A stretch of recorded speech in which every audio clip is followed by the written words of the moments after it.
அனைவருக்கும் வணக்கம். நான் தோழர் நல்லக்கண்ணு அவர்களை ஒரு புத்தகமாக பார்க்கிறேன்.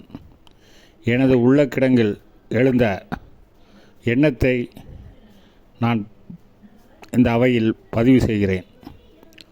ஒரு புத்தகத்தை கையில் எடுத்தவுடன் அதன் அட்டையை மட்டும் பார்த்து அதன் ஆழத்தை அளக்க முடியாது. அது மெதுவாக திறக்க வேண்டும். அதன் பக்கங்களை அமைதியாக திருப்ப வேண்டும். அதன் வார்த்தைகளின் உள்ளே ஒரு வாழ்க்கையை கண்டுபிடிக்க வேண்டும். அப்படியே சில மனிதர்களையும் ஒரு பார்வையில் அறிந்துவிட முடியாது. அவர்களின் வாழ்க்கை ஒரு புத்தகம் போல பக்கந்தோறும் அர்த்தங்களை வெளிப்படுத்தும்.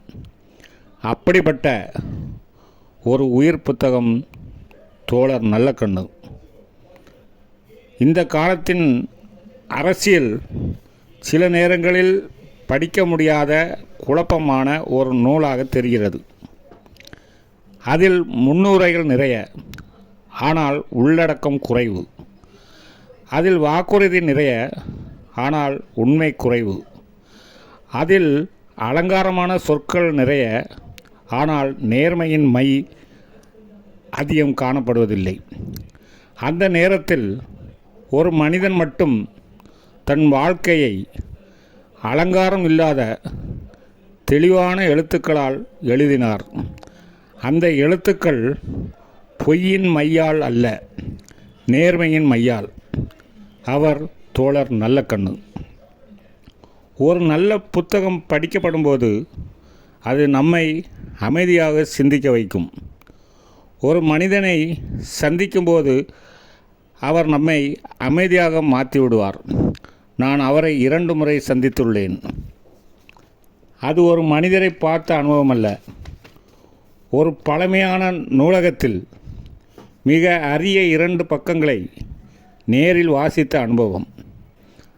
அந்த 2 பக்கங்களில் நான் கண்டது எளிமை எப்படி உயரத்தின் மற்றொரு பெயராகிறது என்று, அமைதி எப்படி உண்மையின் குரலாகிறது என்று, நேர்மை எப்படி ஒரு மனிதனை ஒரு காலத்தின் சின்னமாக மாற்றுகிறது என்று. ஒரு நூலகத்தில் 1000 நூல்கள் இருக்கலாம், ஆனால் சில நூல்கள் மட்டும் நூற்றாண்டுகள் கடந்தும் மக்களின் கைகளில் மீண்டும் மீண்டும் திறக்கப்படுகின்றன.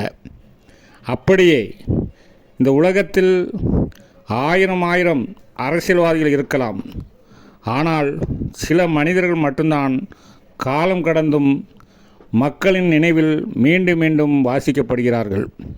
அந்த மனிதர் தோழர் நல்லக்கண்ணு. அவர் ஒரு பதவி அல்ல, ஒரு வாழ்க்கை பாடம். அவர் ஒரு அரசியல் தலைவர் அல்ல, ஒரு நேர்மையின் வரி. அவர் ஒரு வாழ்க்கை மட்டுமல்ல, ஒரு தலைமுறைகள் மீண்டும் மீண்டும் வாசிக்க வேண்டிய நூல். தோழர் நல்லக்கண்ணு என்றால் போராட்டம். தோழர் நல்லக்கண்ணு என்றால் கொள்கை தெளிவு. தோழர் நல்லக்கண்ணு என்றால் சனாதன எதிர்ப்பு. தோழர் நல்லக்கண்ணு என்றால் ஆதிக்க எதிர்ப்பு. தோழர் நல்லக்கண்ணு என்றால் ஓயோரியா போராளி. வாய்மை, தூய்மை, நேர்மை, இந்த 3ம் ஒரே உருவம் எடுத்தால் அது தோழர் நல்லக்கண்ணு. இன்று அவர் இந்த மண்ணின் பாதையில் நடக்காமல் இருக்கலாம், ஆனால் அவர் வாழ்ந்த எளிய வாழ்க்கை இன்னும் நம்மை வழிநடத்துகிறது. ஒரு நல்ல புத்தகம் போல அவர் விட்டு சென்ற நினைவுகள் நம்மை சிந்திக்க செய்கின்றன, நம்மை விழிக்க செய்கின்றன, நம்மை ஒரு கேள்வி கேட்க செய்கின்றன. நேர்மையாக வாழ்வது இவ்வளவு அழகானதா என்று. புத்தகங்கள் அலமாரியில் வைக்கப்படலாம், ஆனால் சில நூல்கள் மட்டும் மனிதனின் இதயத்தில் நிலையான இடம் பெறுகின்றன. அப்படியே சில மனிதர்கள் மட்டும்தான் வரலாற்றின் பக்கங்களில் அல்ல, மனங்களின் ஆழத்தில் வாழ்கிறார்கள். அந்த மனிதர் தோழர் நல்லக்கண்ணு. அவர் ஒரு அரசியல்வாதி அல்ல, ஒரு உயிருள்ள புத்தகம். தலைமுறைகள் மீண்டும் திறந்து வாசிக்க வேண்டிய நேர்மையின் நிரந்தர நூல். தகைசால் தமிழர் தோழர் நல்லக்கண்ணு அவர்களுக்கு புகழ் வணக்கம்.